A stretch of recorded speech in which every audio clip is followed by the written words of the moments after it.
Council, I'd like to call this regular council meeting of March 24th, 2026 to order with adoption of the agenda. Somebody want to make a motion for me, please? Councilor Palmer, Councilor Lucille, all in favor? Motion's carried. Adoption of the minutes of the regular council meeting of March 10th. Somebody move that. Councilor Palmer, seconded by Councilor Lucille. All in favor? Motion's carried. Any business arising from those minutes? Seeing none, I'll just go on to announcements from the mayor. Just have a couple announcements. CBT has released a media release. The project is Climate Adaptive Community Spaces Grants in January of 2026. We, the city of Revelstoke, have received a grant of $72,500. The project's going to support the city of Revelstoke to plant 75 climate-resistant trees along Victoria Road. So we're grateful for that. Mr. Black, any words of encouragement on that? No words of encouragement. And then just a reminder, the arena survey is closing on March 31st. So just encouraging community members get out and complete that. You don't even have to leave. You go to your computer and you can complete that survey. Moving on to delegations and presentations. We have Ms. Danielle Hubbard here from Okanagan Regional Library, who's going to make a presentation. Danielle, come on up. Thank you. Good afternoon, Mayor and Council. As you already said, I'm Danielle Hubbard from the Okanagan Regional Library, and I've been out here the last 2 years in a row, so I think you probably all know who I am by now, but I like to come out once a year and speak with each of our member councils. First of all, to thank you so much for continuing to support the library system.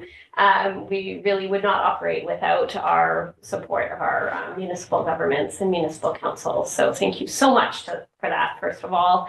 And then secondly, I come out just to provide an update on our activities and give you an opportunity to ask me questions or complaints or really whatever you would like to say.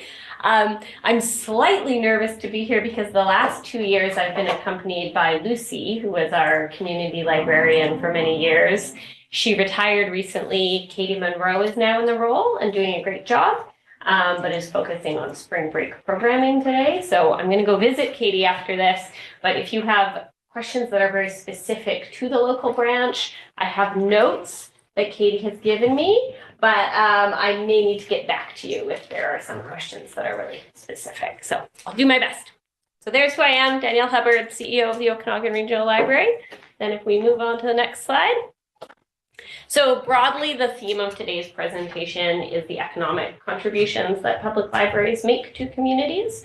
And again, it's kind of a loosely themed presentation, just inviting you to ask me whatever you would like at the end of the slides. Next slide. Thank you so much for controlling the slides, whoever's magically doing that. She's magically doing it from her office at City Hall. It's amazing. It's very magical. So the first point I wanted to make, I think I've made this the last 2 years as well, is that there's economic benefit to being part of a regional library system. So the Okanagan Regional Library is one of 3 regionals in BC. We actually serve the 4th largest population base of any library system in the province. So although Revelstoke itself is, a medium-sized community, you're tapped into one of the largest library systems in the province and 15th largest in the country. So wow. From the perspective of access to resources, that's really beneficial. We have 800,000 odd items in our collection right now, which means that the citizens of Revelstoke can browse a different array of books every time they go to their local library, and also place holds on items from anywhere else in our system and they get delivered. So that's a picture of our headquarters in the suburbs of Kelowna, where all the magic of moving books around happens. Next slide. So one of the areas that we see our staff participating in more and more is assisting people with job readiness and job application assistance. So of course, more and more jobs now you have to apply online, which can really be a barrier for people if they don't have computer access at home or don't have Wi-Fi at home or aren't familiar with the various online portals needed to apply for jobs. So that's something that our staff are doing, I would say, every day that we're open. And especially in a community like Revelstoke that has seasonal employment, there's often people in search of new jobs, different jobs, employment. And the library is a place where that can happen. And we also have printers in each of our branches, which might sound basic if you have access to a printer, but if you don't have access to a printer at home or in your regular office, that can really be a barrier without using a library, for instance. Next slide. So what I have up on the screen here are some of our usage stats system-wide. And then I also have in front of me some Revelstoke specific stats that I can email out afterwards if there's interest. But just to give an example of the impact that we have on our communities, we have 30 branches, and in 2025, system-wide, we saw almost 4,000 people come through our doors every day of the year on average. So considering we close on stats, some of our branches are only open 3 or 4 days a week. Obviously, there are many days of the year where more than 4,000 people are coming through our collective doors. So Danielle, those are human visits, not just including online? That's actually. Those are, yeah, like humans through the doors. Perfect. Yeah. Thank you. We actually call it people count in the library world. Although I guess if you had like a large service dog, maybe that would register as a person, I'm not sure. And in Revelstoke last year, it was 77,630 people through the doors. Wow. Yeah, so quite a lot of people. Again, for 2025, we ran an average of 35 programs every day that we were open. I would say Revelstoke has one of the highest rates of program delivery of any of our branches. So Revelstoke accounted for 742 programs in 2025. So what kind of programs are we interested in? What are we attending? Yeah, there's an array of story times. They are kind of like a mainstay of our public system of all of our branches that happen year round. The busiest time of the year is June, July, and August when we do summer reading club programming. So then as a system, we organize for a few presenters. Last year was Leif David, a magician. He came around and did presentations at each of our branches. Some of the things that are coming up in Revelstoke, on March 27th, there's going to be a Touch a Truck program that's done in partnership with the RCMP and Fire Service and BC Ambulance. I'm just reading off my list to make sure I don't miss anything. And there will also be an ASL program being offered at the library starting in April. So I would say our staff, and Revelstoke is a really good example of this, run a lot of programs in partnership with other community groups as well. So certainly when Lucy was our community librarian, she was a visual artist. So she did a lot of art related programs. And I think Katie's now kind of figuring out what her main, strengths will be in program offering. Yeah. But a lot of what we offer is done in partnership with other groups coming in and saying, hey, we could offer a tax clinic, or we could offer a, math tutoring or tech tutoring. And then my staff going, yeah, for sure. What day of the week do you want to do that? And we'll promote it for you. Great. Yeah. Okay, thank you. And then next slide. Yeah, so this is another area that we see all of our branches offering more and more support to communities is a place to do work. So the first slide I showed was like helping people look for employment. And then we find also that more and more people are living in one community, but working for an employer in a different community. And of course, the Okanagan and Shuswap and Columbia area are really, really lovely places to live. So people want to live here if they can. But sometimes that means you need a quiet place away from your own home and all those distractions to take meetings, have meetings in a third space, get some work done. And the public library is a place where that happens regularly. And I also wanted to say that the Columbia Basin Trust has been really, really supportive of the Revelstoke branch. So right now, using funds provided by the Columbia Basin Trust, We're working on improving the signage in our branch, like making it clearer where all the books are in the collection. And we're also replacing some of our bigger, older shelves with shelves on wheels, so that if there's a larger scale event, staff can move the shelves off to the side and have more free space. So thank you to Columbia Basin Trust for that. Next slide. So another area that library staff are really supporting communities is in tech help. So I already talked about helping people navigate online forms right now it's tax season, so I think that's on my mind right now. That's something we find ourselves helping people with a lot.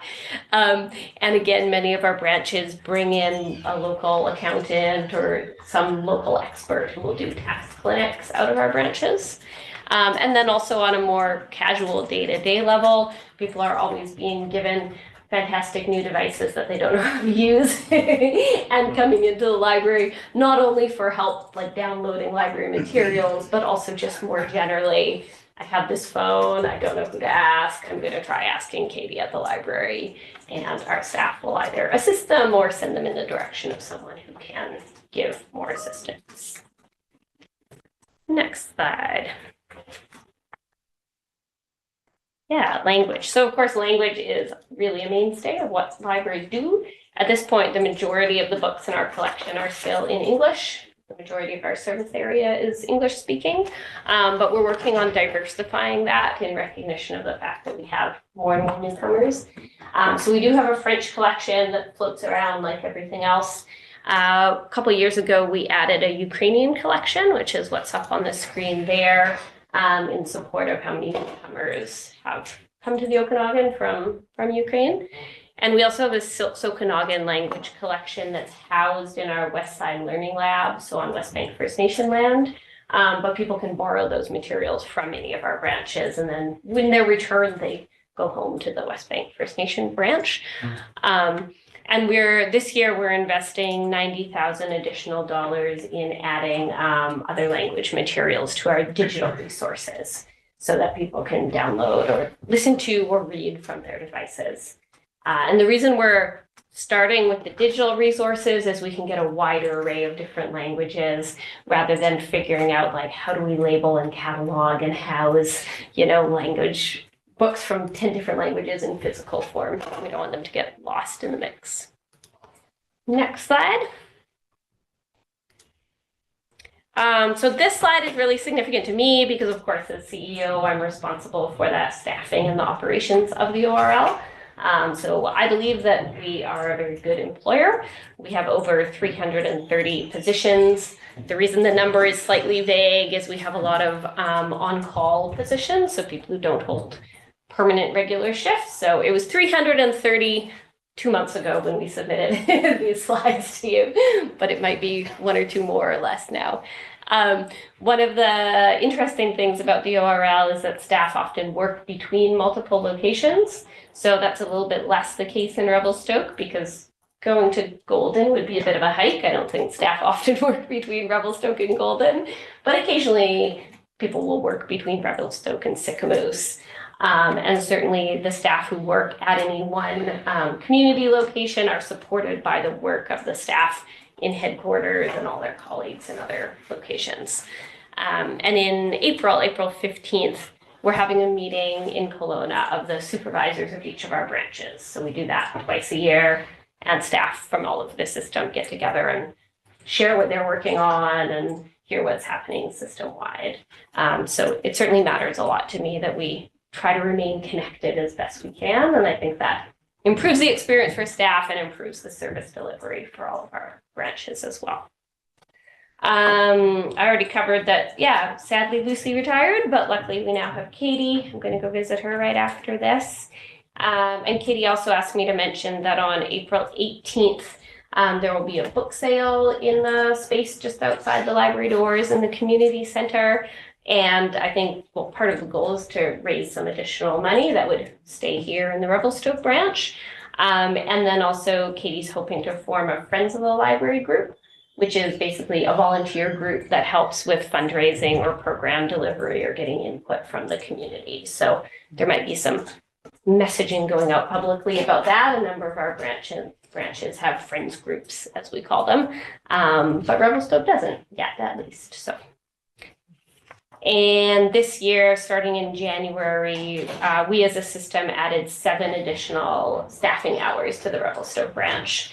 And that was in recognition of the fact that Revelstoke is one of our 10 busiest branches. So all the stats that I shared a few slides ago, we did an analysis of like how many programs, how many books are being circulated, all that stuff compared against how many staff hours each branch has. And Revelstoke was our #1 busiest branch. So congratulations to your community and the team of staff here. Next slide. Ending on a happy note is children's programming. So last year when I came out, I talked quite a bit about Summer Reading Club. So last year, 2025, we had a total of 7,602 kids sign up for Summer Reading Club across the system. Yeah, so they can sign up at any branch, but then they can come to programs at any branch. And when they hit different milestones of how much reading they've done, they get a prize and they can come into any branch and do that. And right now planning is already underway for Summer Reading Club 2026. So some of the programs that will happen, I don't actually have a description of what any of these people will do, but there's Evan the Juggler and Bob the Fossil Guy, both of which sound like really fun programs to come to, especially without descriptions of what they're going to do. They sound kind of mysterious. And there will also be a program done in partnership with the Okanagan Science Center, which I'm afraid I also lack further details on, but sounds very intriguing. And then next slide, I think it's just an invitation for you to ask any questions. And I also want to say on this slide, congratulations to Revelstoke for hosting Silga this year. And I'll be coming out and doing a presentation about the ways that libraries contribute to social challenges in communities at Silga. So I will see you all again soon. Council, any questions, any comments? Council Palmer? Yeah. Rep? Thank you, Danielle, again. Just through the mayor to council and the community, we're very blessed to have Danielle as our CAO of the Okanagan Library, Regional Library System. Very progressive, and it's really a joy to be on that board. So thank you for all your work to do. Thank you. I think I'm probably as knowledgeable as anybody, so I won't ask any more detailed questions right now. Thank you. Appreciate that. I think what I'm in awe of is how well the library is run now. And, you know, with the change, Katie coming on, everything is smooth. Everything seems to be fine. And the fact that you're having so many people come through the library to access the resources really emphasizes how important libraries are in communities, especially we're a little bit remote, and being able to have access to all of that stuff. And there's nothing better in my mind than a child learning to read and giving them that gift for the rest of their life. I'm a voracious reader. I usually read a book every 2 days, and you know, when I look at that sort of thing, that was set up on me as a kid in school. So appreciate all that you're doing. Thank you again. Council, any more comments or questions? Thank you, Dan. Appreciate the Thank you so much. presentation. Thank you, and I Thank will you, see you yeah. all soon. All right, thanks. Thanks.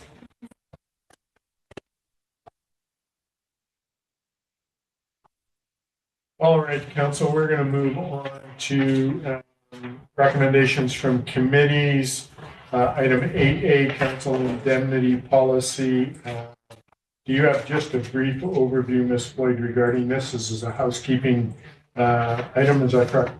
That's correct, Your Worship. So in 2022, Council approved recommendations that were contained in a report from the Council Remuneration Task Force.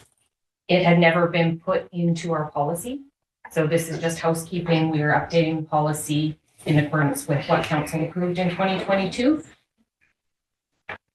Perfect, good. So I have a motion on in the package. Someone want to put on there? Councilor Russo? The Governance Standing Committee recommends to Council that Council indemnity policy C16 be approved as amended, and that the policy be categorized as a council policy. Seconder, Council Palmer, discussion on the motion. Councilor Lucille. Thanks, Marcels. Just a question under point 4 with periodic reviews. As we're wanting to be an employer of choice, I think that should be switched to every 4 years, so it can be reviewed before the new council term. Okay. Any comment from council? Councilor Leonard, do you have any? Yeah, just a question, is that a amending motion? I just wanted to see how people feel around the table, but yes, I would look to amend that. Councilor Palmer. Mayor Souls, I would suggest that we pass this as it is right now. There's some recommendation of a review. And if that passes, perhaps that, I would tend to agree with Councilor Lucio, and I'd be fine if it was an amendment to that. That's essentially what's coming up after this motion, so that might be the time if that goes ahead. Go either way. Okay, how do you feel? I'll put an amending motion on right now to amend point 4 periodic reviews to be done every 4 years. Okay, seconder, I'll second that. Council Palmer. Discussion, you want to elaborate anymore? I just think as an employer of choice, it should be reviewed every 4 years for the new council that will be coming in to serve the community.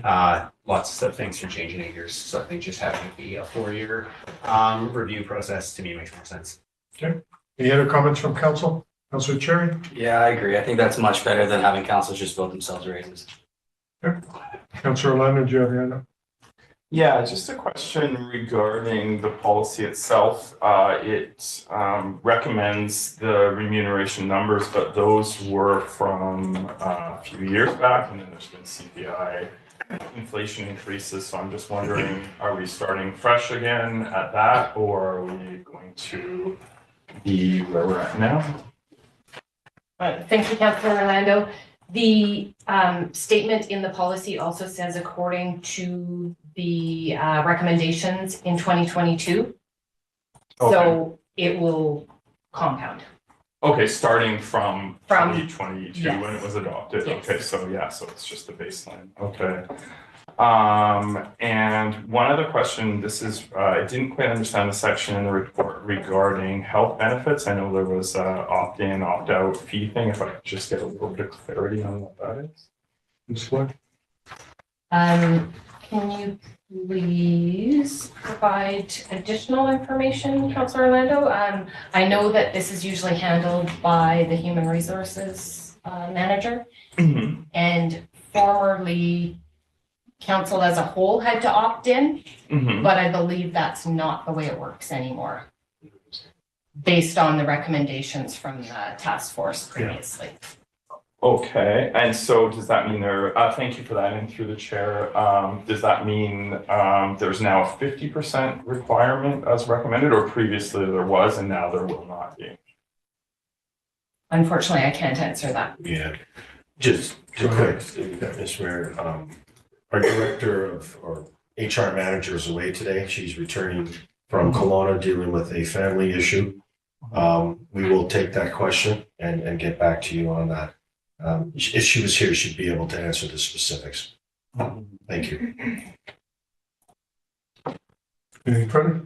Yeah, just through the chair, just a little bit of concern about the lack of clarity that I acknowledge, of course, that staff members not here on that policy detail question, but maybe if I could just ask for if this were adopted as proposed, what would the new system be? I believe that the recommendation from the task force was that it be available to opt in. So that would keep moving forward. And then should it continue the way that things are set up now, then it would. But if something changed, at least the policy would allow council the opportunity to opt in.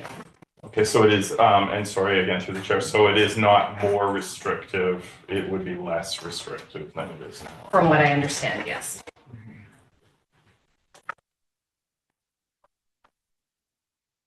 Follow? Councillor. So there's an amending motion on the table, is that correct? Yes. So just speaking to the amending motion, I would suggest calling the question on that. Okay. I'll call a question on the amending motion. All those in favor? Your worship, if I may, on the amending motion, so I was just seeking background on there. Yeah, we currently, the policy, I know that the committee worked on this quite hard. It was following challenging times for mayor and council and the city in the whole. And I would like to, again, years later, thank the subcommittee that was struck for this, or the task force that was struck for this, for doing the work. I don't see a need necessarily to review now, to change from 8 years to 4 years. And the reason being is, you know, our remuneration right now for council is high on the scale for a comparable basket of communities. And we have a inflationary increase every year. I don't think it's been identified to me that you know, it necessarily needs review right now. The current policy is 8 years, so that would not mean the next council is voting in something for themselves. It would mean essentially at the end of the next term, they would be considered. And within the policy, it also specifically states that it would not be that the council, any raise taking effect, it takes effect after the election for the next one. So I don't think that's an issue. So at this point, I'm not going to support it. I think we're fine on that point to sit pat where we're at and wait out another 4 years as is laid out in the policy and was decided by council, and look at it then. And I don't think there's utility in reviewing it now. All right. So I'm going to call a question on the amendment. All those in favor? Opposed? Motion's carried. Note Councillor Orlando is opposed. Now, going on to, I can just go on to item number 2. Do I go Can you back? please call the question on the original motion as amended? Okay, I'll call a question on the original motion as amended. All those in favor? Opposed? Note Councillor Orlando's opposed. Balance of council in favor. Motion passes. Moving on to item number 2. Someone want to put Councillor Lucy? The Governance Standing Committee recommends to council that the council indemnity policy C16 be referred to the council remuneration task force for review, and that recommendation be brought for council consideration within 6 months of the 2026 general election. There's a second for that motion. Councillor Palmer, discussion on the motion. I got a quick question. Yep. Just a question through the chair to staff. Is 6 months a reasonable time to get this all done before the election? Yes, or should that be? Based on, thank you, Councillor Cherry, based on the discussion at the governance committee, it was recommended that it be as soon as possible so that it didn't appear that this council potentially, if they were running again, were voting for their own benefits package. I have reached out to the 2 members of the task force that are still in town. I received a response from one that said they would be available to do a very high level preliminary review if council chose to. Okay, thank you. And then I think the reason that this was brought forward from governance committee, there was some concerns on some of the amenities, that maybe childcare and some of the expenses that councillors experience are not fully vetted financially to cover those costs and to entice others who may have children who may want to run. It's like, let's have a look at this and see if that needs to change. Any other comments around the table? Councillor Palmer? Thank you, Mayor Souls. Yeah, just a little bit further to what you said at the governance committee. I think really what triggered this was around the childcare. So that was based, in my memory, based on living wage at that time. So we're going 4 years past that, and it no longer applies. And I think the sense, at least the sense I had, was just this high level, not anticipating any big changes. However, for them to take a look at that, and then Just on the remuneration as it is today, there will always be that debate, okay, what's the right amount, for tracking and so I would challenge the statement that we are above the average in the basket. I think there's several communities that are also reviewing it within the province. And I think that those numbers, if I recall correctly, was based on comparable communities at that time. But I think that's the kind of thing that the task force would be taking a look at that. So those are my comments. Thank you. Any other comments? Councilor Miller.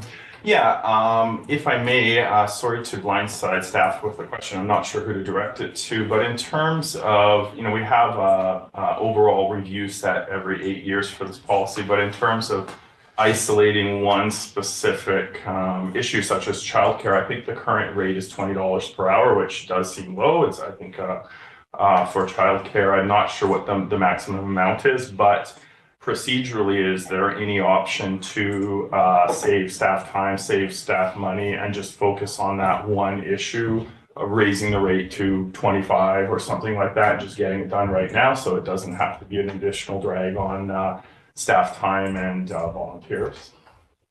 Comment, Ms. Lee. Thank you, Councillor Orlando. When the task force was established last year, they did not require any staff time. It was all external. Mm-hmm. So in this case, we would likely send them any municipal information that's found on the Civic Info website.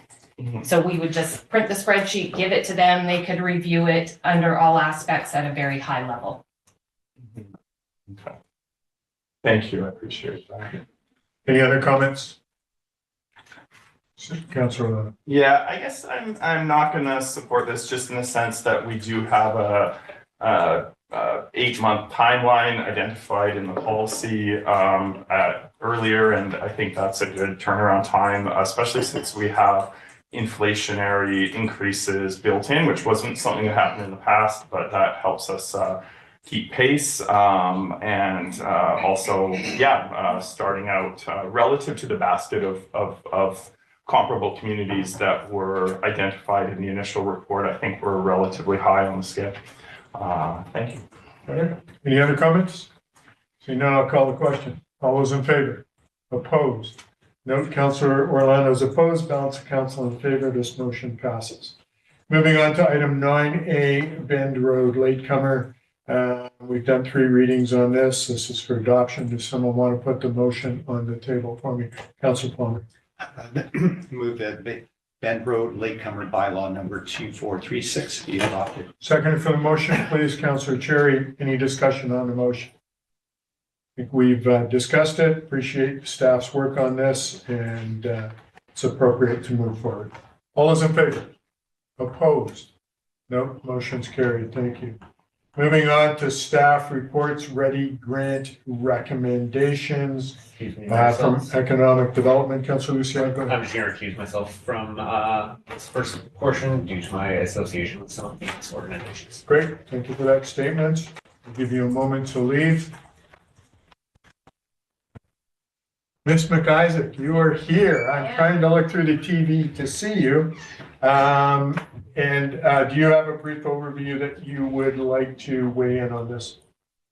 I can, if you guys would like me to kind of summarize what's another part on this in the agenda. Sure, you can give it just a brief summarization. I think would be appropriate. There's so much work that's gone on to this, and having that, I think it's appropriate. Yeah, so we had the most amount of applications this year at 56. There was more than that, but they all didn't make it through the initial intake. And then we had a $937,000 plus ask, which is also the most ask that we've had. So due to those things, the committee had a really hard choice in allocating the funds to the most amount of groups. So this year we've had 12 that were declined. So that's more than normal. Usually we try and allocate a little bit of funds, but due to those circumstances of the amount and the amount of applicants, not everybody did get. So they did have specific decision-making across the board with particular applications. And due to the affordability in housing and food and all the other bigger things community-wide that have a bigger benefit is to give to different applications that had a wider spread to the community. Right. So one of the decisions was none of the festivals received funding, and it was just because of the nature of 1 to 2 day events that, you know, brings in, and that they have opportunity for other funding, bringing in revenue like ticket sales, and that they are becoming more established in the community as years goes on. So that was part of the reasoning. And then it was across the board that no festivals, not just one, but any of the festival applications did not get any funding. So, yeah, it's kind of it. Appreciate that explanation, Yeah. because that was, you know, some things that we were concerned about going, okay, so what's going on? Yeah, and it was harder because the intent of the Ready grant as well is for, you know, the utilitarian point of view, the greatest amount of good for the greatest amount of people, and what is most beneficial community-wide. So when some of them are very specific to a smaller or very specific group or event, then they kind of took that into consideration of the impact community-wide and where the money was best allocated. Yeah. Thank you. You're Any welcome. questions from Ms. McKaiser? Seeing none, all right, we will start by putting the motion on the table. Somebody want to do that for me, please? Councillor Dolan? I move that the funding allocations in the amount of $57,500 from Columbia Basin Trust Resident Directed Grant Program 2026 as recommended by the Program Evaluation Committee for the following programs be approved by council and sent to the Columbia Shuswap Regional District Board for approval as per the original package. Okay, seconder for that motion, please, Councillor Orlando. Any further discussion on that motion? Appreciate the work that's gone into this. Glad to see this coming forward. I'll call a question. All those in favor? Opposed? Motion's carried. Item number 2, can we bring our councillor back in?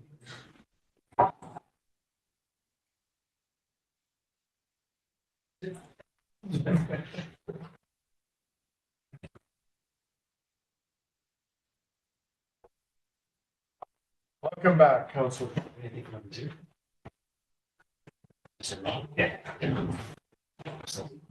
Councillor Dillon, Madam Chair. I will move that the funding allocations in the amount of $325,991 from the Columbia Basin Trust Resident Directed Grant Program 2026, as recommended by the Program Evaluation Committee, be approved by council and sent to the Columbia Shuswap Regional District Board for approval. Seconder for the motion, please.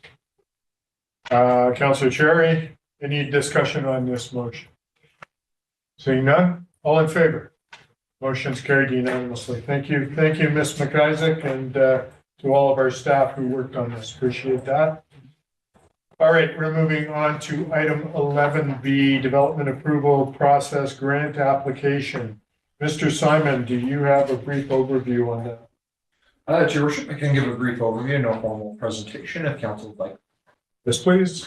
So through your Worship, all of council, this is a grant application with a maximum funding amount of $200,000. It's in a continuation. This is, I believe, the third intake under the Union of BC Municipalities funded by the province development approval process review. The city was successful in 2020 for a $400,000 grant to improve our development approval procedures. The city has implemented almost every tool in the toolbox with respect to trying to refine our development approval procedures that are recommended through this UBCM program. We've been looking at ways that we could integrate this into our existing work plan so that we're not creating additional work for the department where we're already reaching capacity. Right. So this would be looking at refining and reviewing our development permit area guidelines with an emphasis to improve clarity, expedite development approvals for things that are commonly requested, small housing proposals, and just provide more guidance for applicants as the city's development permit area guidelines are due for an update. When we did the OCP in 2022, as it was adopted, a substantial review of the development permit area guidelines was not included in that project. So right now we have it in the 2026/2027 work plan that is intended to coincide with the downtown plan as well as our heritage area review. So this fits in really nicely to our work plan and would bolster not only the budget, but also the capacity through consulting service support to look at improving and refining our development permit area guidelines. I will note that we have made the application to align with deadlines, and it is permissible by UBCM to get a retroactive support resolution from council. However, if council does direct that they do not want us to go after these funds, then we would withdraw our grant application. And we made that application strictly due to the timing and full transparency. Development services staff were not fully convinced to go after this because we were not keen on doing it unless it integrated with our existing work plan, so as not to exacerbate any capacity challenges that we're facing. And you found through the process you were able to integrate it. Your worship, yes, that is correct. This will be complementing an existing project rather than creating a new project for us. Perfect, good. Any other comments, questions from council? Seeing none, can somebody put the motion on the table for me, please? Councilor Dublin? I just want to make up for my lack of time this morning. That the submission of grant application to the Union of BC Municipalities Local Government Development Approvals Program for up to $200,000 of grant funding be supported, and that council support the City of Revelstoke utilizing grant, providing overall grant management if the funding application is successful. Seconder, Councilor Lucille. Further discussion on the motion. It's great, Mr. Simon, to see you applying for things that are going to work in your existing work plan and help buffer some of those expenses. Hopefully we're successful. Okay, I will call the question. All those in favor? Opposed? Motion's carried unanimously. Thank you. Moving on to communications, Environmental Advisory Committee meeting minutes. Councilor Palmer, you stepped in while our other councilors on leave. Do you want to weigh in, please? Thank you, Mayor Souls. Yeah, that was 2 days before this meeting, so didn't really have a whole lot of influence on that. We did have some updates from staff on recycling program, which was helpful. Also coming out of that meeting, there was some 2 items from previous minutes that hadn't yet been followed up, which I will be doing. And it's there was some inquiry regarding the Revelstoke Climate Coalition as it applies to our OCP, and also some suggestions with some improvements to the Environmental Advisory Committee. But I'm going to do a little bit of background information before formalizing that information. All right. Yeah. Thank you. Any other comments or questions from council? Seeing none, I will move on to Finance Committee. Most of the stuff in the Finance Committee we discussed was property tax distribution. Basically, we had brought that forward to council, and that has been completed. Am I correct in that, Ms. Moore? The chair, do you mind repeating your question? We discussed property tax distribution, and it was brought to council, and we voted on that, correct? That's correct. And further conversation will happen tomorrow at the Finance Committee level. All right, great. Appreciate that. Any comments or questions from council? Councilor Palmer? I just note that the Chamber of Commerce and the business community did note that and express their appreciation as well. Yeah, good. Appreciate that. All right, we're going to move on. Questions from the press. Mr. Lindquist, any questions? Yes, Your Worship. Through the chair, if I could inquire the staff, would you like to know how many years the Ready Grant program has been happening for? Isaac is now gone. It's all of us.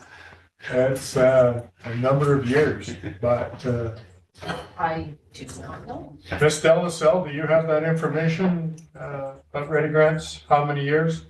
Certainly. Let me see how far back our records go. One moment. I think Councilor Devlin should know it's a trivia question. It is trivia. I'm gonna say like 83, but that's just a guess. It's probably wrong. It's probably It used to be called the Community Initiatives Program, so it did shift from CIP to Ready. It's not 83 years. Any other questions while Ms. Delaselle is looking at that? That's all, Your Worship. So that's kind of the testing question to see if we're paying attention. Hey. Mayor Souls? Yes. Mayor Mayor Souls, the city of Revelstoke records with regard to the CIP AAP application process are archived back to 2011, is as far back as I have. That might just be digital though. Yeah, I think it was long before that. Yeah, I It is think older than that, it's yeah. at least 20 years old. Yeah. So you stumped us, so. All right, thank you for the question. All right, council, I'd like to go in camera pursuant to section 90.1 A and E of the community charter. Someone want to make the motion for me, please? Councilor Devlin, Councilor Lucio, all in favor? Motion's carried. Thank you. We'll take a couple minute break and then come back in camera. We get on mute.